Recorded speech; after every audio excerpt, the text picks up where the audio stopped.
या अख्ख्या महाराष्ट्रामध्ये या ठिकाणी असते। आजचा होमाचा दिवस आहे आणि आजपासून पुढे 5 दिवस शिमगा आहे। आजच्या होमाच्या दिवशी हुताशनीची प्रेतयात्रा काढली जाते।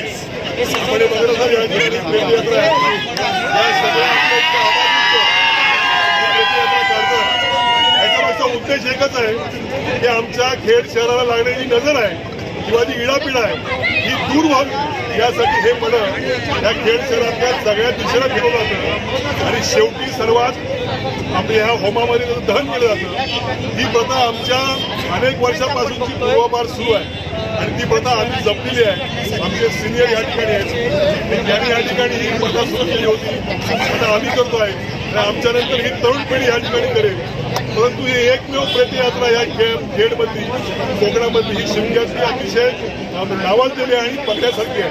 तर यासाठी हनुमान मित्र मंडळ जे आहे ते गेले अनेक वर्ष या सगळ्या प्रेतयात्रेचं आयोजन करतं आणि सगळ्या चित्ररथाचं आयोजन करतं। असा खेळचा शिमगा आम्हाला या ठिकाणी साजरा करताना आनंद होतो आणि आम्हाला नशीबवान समजतो की आम्ही कोकणामध्ये जन्म घेतला आहे। कोकणातला शिमगा जगात भारी आहे हे आमच्या खेडवर या ठिकाणी सिद्ध होते। हनुमान मित्र मंडळाचं शहरामध्ये जय हनुमान मित्रमंडळाच्या वतीने मडं काढलं जातं, वर्षानुवर्षे परंपरा आहे। काय सांगाल या परंपरेविषयी आणि काय प्रतिक्रिया द्याल? आज होळीच्या दिवशी हनुमान मित्रमंडळाच्या वतीने हुताशनीची प्रेतयात्रा ही संपूर्ण शहरामधनं फिरवली जाते आणि तिचं दहन या ठिकाणी पाथरजाईचा होम लागतो, त्या होमामध्ये त्याचं दहन केलं जातं।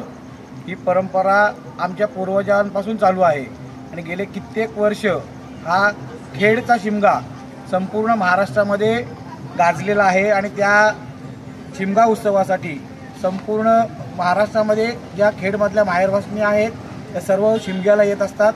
सर्व पाहुणे मंडळी या खेडमध्ये शिमगा पाहण्यासाठी येतात आणि हा संपूर्ण कोकणामधला आगळा वेगळा शिमगा उत्सव आपल्याला खेडमध्ये बघायला मिळतो। होळीच्या दिवशी प्रथमतः हुताशनीची प्रेतयात्रा म्हणजेच मडं काढलं जातं आणि त्याच्यानंतर पुढचे 5 दिवस या ठिकाणी विविध चित्ररथ या ठिकाणी निघतात आणि रंगपंचमीला त्या ठिकाणी सांगता होते। त्याचप्रमाणे त्या सांगता समारंभ हा पाथरजाई देवीची सीमा सोडवण्याचा कार्यक्रम या ठिकाणी पूर्ण झाला। या शहरातला शिमगा उत्सव पूर्ण होतो। अशा प्रकारे चांगल्या उत्साहामध्ये सर्व खेडवासीय ह्या उत्सवामध्ये भाग घेत असतात। टाइम्स डिजिटलला लाईक करा, शेअर करा, सबस्क्राईब करा आणि बेल आयकॉन दाबायला विसरू नका। Times digital.